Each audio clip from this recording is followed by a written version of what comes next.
In his book, Robert Greene demonstrates that the ultimate form of power is mastery itself. By analyzing the lives of such past masters such as Charles Darwin, Benjamin Franklin, Albert Einstein, and Leonardo da Vinci, as well as contemporary masters including tech guru Paul Graham and animal rights advocate Temple Grandin, and Spanish architect Santiago Calatrava, who has gained a reputation for his ability to blend advanced engineering solutions with dramatic visual statements in both bridges and buildings. Before we begin narrating the story of this great architect, make sure to click the subscribe and give this video a thumbs up, and make sure to support us by joining our Patreon, where you can benefit from exclusive offers and content. The link to join will be down in the description. At a very early age, Santiago Calatrava developed a love for drawing. He carried his pencils wherever he went. A certain paradox in drawing began to obsess him. In Valencia, Spain, where he grew up, the harsh Mediterranean sunlight would place in sharp relief the things he liked to draw, such as rocks, trees, buildings, and people. Their outlines would slowly soften as the day progressed. Nothing he drew was ever really static. Everything was always in a state of change and motion. How could he capture this movement on paper was his ultimate problem, in an image that was perfectly still. He took classes and learned techniques for creating various illusions of something caught in the moment of movement, but it was never really quite enough. As part of this impossible quest, he taught himself aspects of mathematics, such as descriptive geometry, that could help him understand how to represent his objects in the two dimensions manner.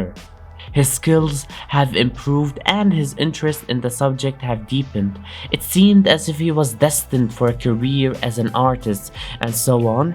In 1969, he enrolled in art school in Valencia. A few months into his studies, he had a seemingly minor experience that would change the course of his life. Browsing for supplies in a stationery store, his eyes was drawn to a beautifully designed booklet describing the work of the great architect Le Corbusier. To know more about this architect, you can check a playlist of videos we have done on this channel. The link will be down in the description. Le Corbusier had managed to create completely distinctive shapes. He turned even something as simple as a stairway into a dynamic piece of sculpture. The buildings he designed, they seemed to defy gravity, creating a feeling of movement in their still forms. Studying this booklet, Calatrava now developed a new obsession: to learn the secret of how such buildings came about. As soon as he could, he transferred to the one architecture school in Valencia. Graduating from the school in 1973, Calatrava had gained a solid education in the subject. He had learned all of the most important design rules and principles. He was more than capable of taking his place in some architecture firm and working his way up, but he felt as if something elemental was missing in his knowledge. In looking at all of the great works of architecture that he most admired, like the Pantheon in Rome, the buildings of Gaudí in Barcelona, the bridges designed by Robert Maillard in Switzerland, he had no solid idea about their actual construction. He knew more than enough about their form, their aesthetics, and how they functioned as public buildings, but he knew nothing about how they stood up, how the pieces fit together, how the buildings of Le Corbusier managed to create the impression of movement and dynamism. It was like knowing how to draw a beautiful bird but not understanding how it could fly. As with drawing, he wanted to go beyond the surface, the design element, the touch upon the reality. He felt that the world was changing. Something was definitely in the air. With advances in technology and new materials, revolutionary possibilities had emerged for a new kind in this direction. Calatrava made a fateful decision. He would virtually start over and enroll at the Federal Institute of Technology in Zurich to gain a degree in civil engineering. It would be an arduous process, but he would have to train himself to think and draw like an engineer. Knowing how buildings were constructed would liberate him and give him ideas about how to slowly expand the boundaries of what could be made. In the first few years, he grounded himself in the rigors of engineering, all of the mathematics and the physics required for the field. But as he progressed, he found himself returning to that paradox that he had been obsessed with ever since he was a child. How can he express movement and change?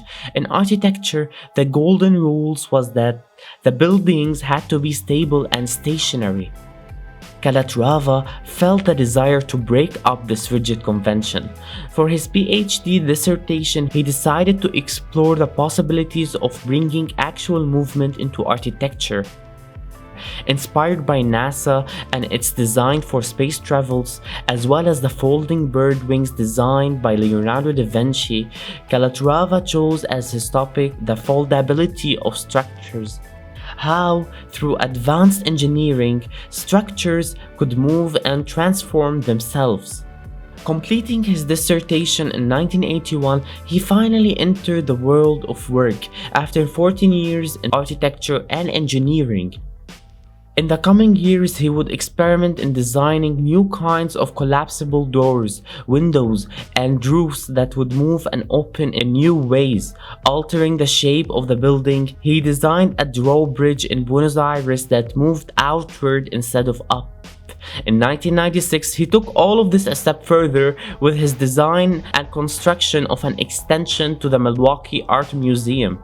It consisted of a long glass and steel reception hall with an 80-foot ceiling, all shaded by an enormous movable sunscreen on the roof. The screen had two ribbed panels that opened and closed like the wings of a giant seagull, putting the entire edifice into motion and giving the sense of a building that could take flight. We humans, we live in two worlds. First, there is the outer world of appearances, all of the forms of the things that captivate our eyes, but hidden from our view is another world. How do these things actually function? Their anatomy or composition, the parts working together and forming the whole. The second world is not so immediately captivating. In fact, it is harder to understand.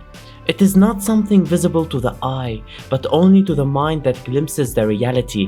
But this how of things is just as poetic once we understand it. It contains the secret of life, of how things move and change. The division between the how and the what can be applied to almost everything around us. We see the machine, not how it works. We see a group of people producing something as a business, but not how this group is structured or how the products are manufactured and distributed. In a similar fashion, we tend to be mesmerized by people's appearances, not by the psychology behind what they do or say. As Calatrava discovered, in overcoming this division, in combining the how and the what of architecture, he gained a much deeper, or rather a much rounded knowledge of the field. He grasped a larger portion of the reality that goes into making buildings. This allowed him to create something infinitely more poetic, to stretch the boundaries, to break the conventions of architecture itself. Understand that we live in a world where a sad separation that began around 500 years ago when art and science split apart. Scientists and technicians live in their own world, focusing mostly on the how of things. Others, they live in a world of appearances, using these things but not really understanding how they function. Just before this split occurred, it was the ideal of the Renaissance to combine these two forms of knowledge. This is why the work of Leonardo da Vinci continues to fascinate us, and why the Renaissance remains an ideal. This more rounded knowledge is in fact the way of the future, especially now that so much more information is available to all of us. As Calatrava intuited, this should be a part of our apprenticeship.